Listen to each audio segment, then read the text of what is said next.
प्यारे बच्चों, आज एकाकी व्यापार के अंतर्गत अगले चैप्टर की ओर चलते हैं और उस अगले चैप्टर में महत्वपूर्ण बातों पर चर्चा करेंगे। तो आइए चलते हैं। एकाकी व्यापार से संबंधित महत्वपूर्ण चैप्टर आ जाता है, वो है एकाकी व्यापार का भविष्य। एकाकी व्यापार का भविष्य उज्जवल क्यों है? आज देखा जा रहा है तो भारत एक कृषि प्रधान देश है और यहाँ पर ज़्यादा से ज़्यादा खनिज संसाधन या प्राकृतिक संपदा से भरा पड़ा हुआ है और बड़ा व्यापार, बड़ा उद्योग स्थापित करने में यहाँ की जो तकनीकी कमी देखा जाता है, इसी के कारण आज एकाकी व्यापार की गति तेजी के साथ बढ़ती जा रही है और लोगों को एक आय का स्रोत बनता जा रहा है। तो एकाकी व्यापार का भविष्य आज की स्थिति में देखते हैं, वर्तमान की स्थिति में देखते हैं तो बहुत हद तक इस व्यापार का जो प्रचलन आज बहुत ज़्यादा मात्रा में है और कम पूंजी, सस्ता श्रम के कारण आज इस व्यापार को आगे बढ़ाने के लिए व्यक्ति के द्वारा या लोगों की ज़्यादा इस पर ध्यान दिया जा रहा है। तो एकाकी व्यवसाय जो है या एकाकी व्यापार के अंतर्गत किस प्रकार से आज इसका भविष्य है उसके बारे में आइए देखते हैं। पहला पॉइंट इसमें लिखा है पूंजी का अभाव। पूंजी का अभाव बड़े उद्योग या बड़े बड़े उद्योग कहा जाए या विस्तृत पैमाने पर उद्योग की स्थापना के लिए बड़ी मात्रा में पूंजी की आवश्यकता होती है, लेकिन आज देखा जा रहा है पूंजी के अभाव के कारण बड़े उद्योग स्थापित करने में असुविधा का सामना करना पड़ रहा है। इसलिए लोगों के द्वारा ज़्यादा से ज़्यादा एकाकी व्यापार ही शुरू करके अपने आय का स्रोत बढ़ाते जा रहे हैं। तो पूंजी का अभाव बड़े पैमाने के उद्योग के लिए वो कम पड़ जाता है। ज़्यादा पूंजी की आवश्यकता बड़े पैमाने के उद्योग के लिए जरूरत पड़ती है। तो आज देखा जा रहा है कि पूंजी के अभाव के कारण बड़े उद्योग की स्थापना नहीं हो सकता, तो उसके बदले में आज एकाकी व्यापार है, उसकी स्थापना आज लोगों के द्वारा किया जा रहा है और रोजगार प्राप्त हो रहा है। दूसरा जो है साहस की कमी। साहस की कमी या कहा जा सकता है जोखिम। एकाकी व्यापार में ज्यादा जोखिम नहीं होता, ज्यादा जोखिमों का सामना नहीं करना पड़ता एकाकी व्यापार में, जबकि वही विस्तृत पैमाने के या बड़े पैमाने के जो उद्योग है उसमें ज्यादा जोखिम रहता है। दुर्घटना की आशंका रहता है, तालेबंदी की स्थिति निर्मित हो जाती है, हड़ताल की स्थिति निर्मित हो जाती है। इस प्रकार से जोखिम बहुत ज्यादा रहता है। लेकिन वही देखा जाता है तो एकाकी व्यापार में कम जोखिम होने के कारण इसको लोगों के द्वारा ज्यादा पसंद किया जाता है या लोगों के द्वारा ज्यादा मात्रा में किया जाता है।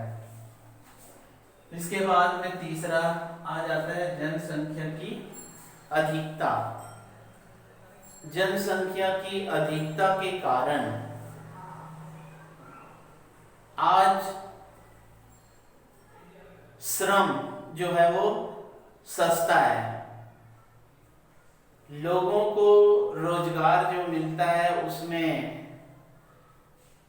उनकी जो मजदूरी रहती है वो कम दिया जाता है।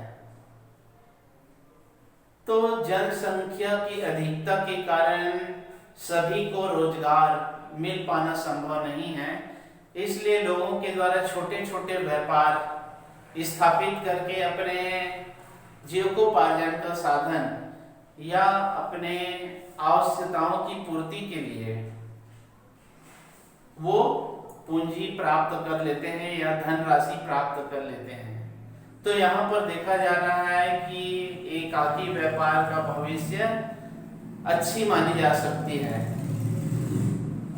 जनसंख्या वाला हमारा भारत देश है और तेजी से बढ़ती हुई जनसंख्या के लिए सबको रोजगार उपलब्ध करा पाना संभव नहीं होने के कारण एक छोटे मोटे व्यापार से अपने जीविकोपार्जन का साधन बना लेते हैं। इसके बाद में चौथा जो है व्यापारिक कुशलता की कमी। व्यापारिक कुशलता की कमी देखा जाता है, जैसे कि बड़े उद्योग व्यापारिक स्तर पर देखा जाता है तो उसमें पूंजी लगाया जाता है, विभिन्न प्रकार के साधन उसमें उपलब्ध होना चाहिए। व्यापारिक स्तर पर दूर दराज के देशों में ये उत्पाद जो है उसका व्यापार किया जाता है, लेकिन वही देखा जाता है तो एकाकी व्यापार के अंतर्गत एक छोटे से शहर कस्बे या गांव में इसको स्थापित करके आय का जरिया या आय का स्रोत बनाया जा सकता है। तो इस प्रकार से एकाकी व्यापार का भविष्य देखा जाता है तो बहुत ही उज्जवल है। पांचवा जो है बाजार की सीमितता। बाजार की सीमितता या बाजार की कमी के कारण बड़े उद्योग, बड़े पैमाने के उद्योग स्थापित नहीं हो पाता, क्योंकि बड़े पैमाने के उद्योग की स्थापना के लिए विस्तृत मात्रा में बाजार या बाजार का जो स्वरूप है वो बड़ा होना चाहिए, ताकि बड़े उद्योग के द्वारा उत्पादित जो माल है या वस्तु है उन बाजारों में आसानी से खपत किया जा सके। तो बाजार की आज सीमित मात्रा में या सीमितता देखा जाता है, तो उसके हिसाब से एकाकी व्यापार एक अच्छी स्थिति में है या अच्छा व्यापार माना जा सकता है, या एकाकी व्यापार का भविष्य उज्जवल माना जा रहा है आज की स्थिति में। उसके बाद में देखे हैं कि छठवां कम नियमों का पालन। कम नियमों का पालन, इसमें जैसे कि बड़ी बड़ी कंपनियां हैं तो उसमें कई प्रकार के नियमों का पालन करना पड़ता है, तब उस व्यवसाय का संचालन, उस व्यवसाय का आगे बढ़ाना ये हो पाता है। लेकिन एकाकी व्यापार में इसका जो नियम वो कम होता है या नहीं के बतौर होता है इसका, इसीलिए इसको चलाने के लिए कम पूंजी और छोटे छोटे व्यापारी वर्ग इसको आसानी से संचालन कर सकते हैं। तो कम नियमों का, ज्यादा शासन का या प्रशासन का नियम इस पर नहीं थोपा जाता, इसलिए इस व्यापार को आसानी से कोई भी चला सकता है या कोई भी कर सकता है। तो इस प्रकार से एकाकी व्यापार का भविष्य किस प्रकार से है, इसके बारे में अभी इस बिंदु के आधार पर आपको समझाया गया। अब आगे चलते हैं अगले पॉइंट की ओर, और वो पॉइंट है एकाकी व्यापार असभ्य युग है। कई लोगों ने कहा है कि एकाकी व्यापार असभ्य युग है, जंगली युग है, या ये पिछड़े हुए युग की तरह है। आज देश कहां से कहां आगे बढ़ चुका है और एकाकी व्यापार वहीं के वहीं पड़ा हुआ है। इस प्रकार से कई लोगों की जो बातें हैं,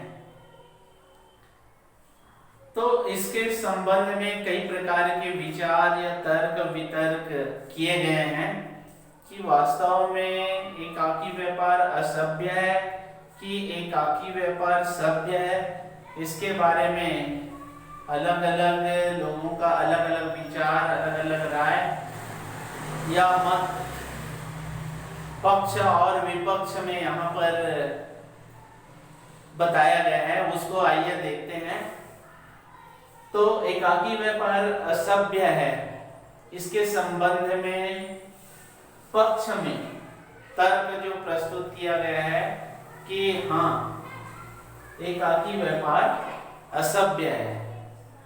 तो पहला जो पॉइंट यहाँ पर लिखा हुआ है, इसमें इस पॉइंट के माध्यम से हम समझते हैं कि एकाकी व्यापार असभ्य युग है। पहला जो पॉइंट है पूंजी का अभाव। असभ्य मानने वाले लोगों का कहना है कि एकाकी व्यापार में पूंजी का अभाव रहता है, और आज के जो वर्तमान युग को देखते हैं तो बड़े बड़े भारी भरकम मशीनों के द्वारा उत्पादन किया जा रहा है, और एकाकी व्यापार वहीं तक के ही सीमित है, और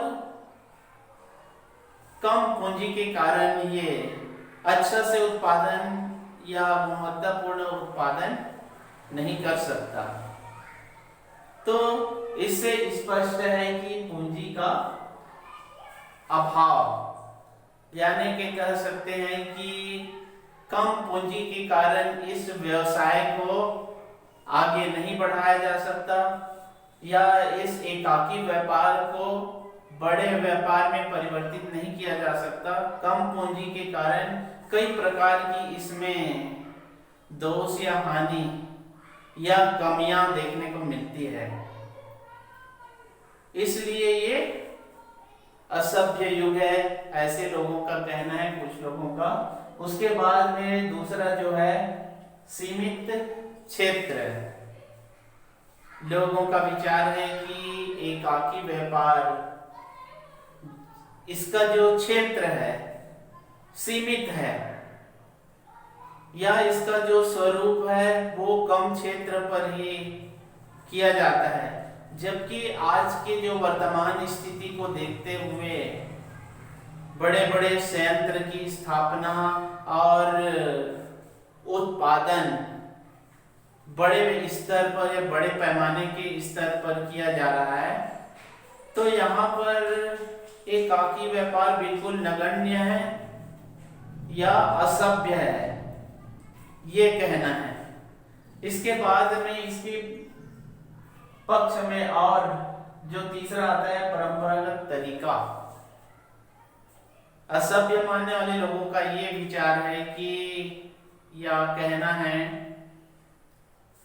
कि परंपरागत जैसी कृषि कार्य किया जा रहा है वो परंपरागत तरीके से उत्पादन अच्छा हो रहा है, वर्षा हो रही है कि नहीं हो रही है, तो जिस प्रकार से वो कृषि कार्य कर रहे हैं तो कृषि कार्य करते ही रहते हैं। वो उन्नत बीज नहीं चाहते, वैज्ञानिक तरीके से कृषि कार्य नहीं करना चाहते और अपने परंपरागत तरीके से कृषि कार्य में लगे रहते हैं। जबकि आज औद्योगिकरण का युग है और आगे बढ़ना चाहिए, उत्पादन कार्य को आगे बढ़ाना चाहिए, लेकिन यहाँ पर ये देखा जाता है कि परंपरागत तरीके को ही अपनाकर चलता है। चौथा जो है सीमित प्रबंध।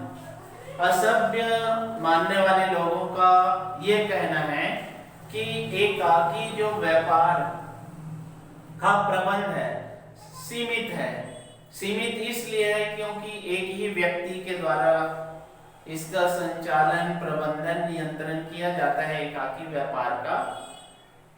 इसलिए किसी विशेषज्ञ की जरूरत इसमें नहीं लिया जाता या उनकी नियुक्ति नहीं किया जाता और इसके जो प्रबंध न ही किसी और को दिया जाता है। जबकि कंपनियां हैं, बड़ी बड़ी कंपनियां हैं, उसमें प्रबंध व्यवस्था अलग अलग भागों में बांट दिया जाता है और बांट देने के कारण कार्य का जो भार है वो कम हो जाता है। तो सीमित प्रबंध के कारण भी इसको असभ्य माना जाता है। अब आइए देखते हैं कि कुछ लोगों का विचार है कि नहीं, असभ्य नहीं, एकाकी व्यापार है वो सभ्य है। सभ्य जो मानने वाले जो हैं या असभ्य के विपक्ष में जो तर्क प्रस्तुत किए हैं उनको आइए देखते हैं। पहला जो पॉइंट है वो है कम सरकारी हस्तक्षेप। सभ्य इसलिए है या असभ्य नहीं है, तो उसके विपक्ष में तर्क दिया गया है कि कम सरकारी हस्तक्षेप। वास्तव में देखा जाता है तो बड़ी जो कंपनी है या कंपनी जो होती है उसमें शासन प्रशासन का हस्तक्षेप बहुत ज्यादा रहता है, लेकिन एकाकी व्यापार में हस्तक्षेप बिल्कुल नहीं रहता, क्योंकि एक अकेला व्यापार अकेला उसका नुकसान या हानि को स्वयं वहन करता है, इसलिए इसमें ज्यादा हस्तक्षेप नहीं रहता, इसलिए ये सभ्य है ऐसा कहना है। दूसरा जो है ग्राहकों की संतुष्टि। ग्राहकों की संतुष्टि, एकाकी व्यापार से अधिकांश ग्राहक का लगाव रहता है, जुड़ाव रहता है उसमें, और अच्छी वस्तु उनको प्राप्त होते रहती है। यहाँ पर एकाकी व्यापार अपने लाभ को प्राप्त करने के लिए ग्राहकों से सीधा सीधा संपर्क स्थापित करता है और ग्राहकों से संपर्क स्थापित करने के कारण ग्राहकों को संतुष्टि मिलती रहती है, इसलिए ये असभ्य नहीं है, ये सभ्य युग माना जाता है, ये कहना है लोगों का। तीसरा जो आता है सभी देशों में प्रचलन। सभी देशों में प्रचलन, एकाकी व्यापार आज देखा जा रहा है तो हर देश, हर राष्ट्र इसके लिए कई प्रकार की योजनाएं लागू करती है ताकि एकाकी व्यापार भी आगे बढ़ जाए, लोगों को इसमें व्यापार मिल सके।